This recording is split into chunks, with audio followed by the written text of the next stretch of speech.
Hello guys, আসসালামু আলাইকুম। কেমন আছেন সবাই? আজকে আমি আপনাদের সামনে নিয়ে আসলাম বিকালের নাস্তা, অল্প সময়ের পাস্তা। বিকালে অল্প সময়ে এই মজাদার রেসিপিটি সবাই বাসায় একবার হলেও ট্রাই করে দেখবেন।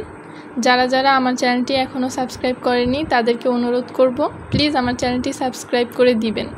এতে আমি উৎসাহিত হয়ে সামনের দিনগুলিতে আরও ভালো ভালো ভিডিও নিয়ে আসতে পারবো। চলেন তাহলে শুরু করা যাক।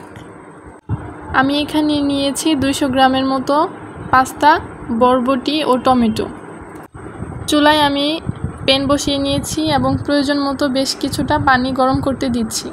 এবার এর মধ্যে আমি 1 টেবিল চামচ পরিমাণ লবণ দিয়ে নিলাম, আরও 1 টেবিল চামচ পরিমাণ রান্নার রেগুলার তেল। লবণটা দিলে পাস্তার মধ্যে ঢুকে যাবে এবং তেলের কারণে পাস্তাগুলো একে অপরের সাথে লেগে যাবে না। গরম পানির মধ্যে পাস্তাটা দেওয়ার সাথে সাথে একটু নেড়ে দিবেন, কারণ অনেক সময় দেখা যায় গরম পানির মধ্যে পাস্তাটা দিলে এক সাইডে দলা পাকিয়ে যায়। এবার পাস্তাগুলো যাতে দ্রুত সিদ্ধ হয় এর জন্য আমি ঢাকনা দিয়ে ঢেকে দেব। তবে অবশ্যই খেয়াল রাখতে হবে পাস্তাটা অতিরিক্ত নরম করে সিদ্ধ করা যাবে না, আবার বেশি শক্ত করেও সিদ্ধ করা যাবে না। আমার পাস্তাটা সিদ্ধ হয়ে গেছে, এখন আমি নামিয়ে নিব। চুলায় একটি প্যান বসিয়ে নিব, পরিমাণ মতো তেল দিয়ে নিব। তেলটা গরম হয়ে গেলে পেঁয়াজ কুচি ও কাঁচামরিচ কুচিগুলো দিয়ে দিব। পেঁয়াজ কাঁচামরিচ ভালোভাবে ভেজে নিয়ে কেটে রাখা টমেটো বরবটিগুলো দিয়ে দিব।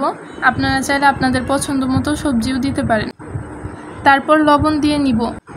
দিয়ে দিব কিছু পরিমাণ ধনিয়া গুঁড়ো ও একটি নুডলসের মশলার প্যাকেট। সবজিগুলো হালকা ভেজে নেব, ভালোভাবে নেড়েচেড়ে ভেজে নিতে হবে যেন সবজির নিচে লেগে না যায়। সবজিগুলো সুন্দরভাবে ভাজা হয়ে গেলে এখন 2টি ডিম দিয়ে দিব। সবগুলো উপকরণ খুব ভালোভাবে ভেজে নিতে হবে। খেয়াল রাখতে হবে এ সময় ডিমগুলো যেন দলা পাকিয়ে না যায়। সবজিগুলো ভাজা হয়ে গেলে এখন আমি দিয়ে দিব সিদ্ধ করে রাখা পাস্তাগুলো দেওয়ার পর খুব ভালোভাবে নাড়তে হবে, কারণ এই সময় পাস্তাগুলো একে অপরের সাথে লেগে যাওয়ার সম্ভাবনা থাকে। এভাবে 5 থেকে 7 মিনিট ভেজে নেব। এই তো আপনারা দেখতে পাচ্ছেন আমার পাস্তাগুলো হয়ে গেছে। এখন গরম গরম নামিয়ে পরিবেশন করব।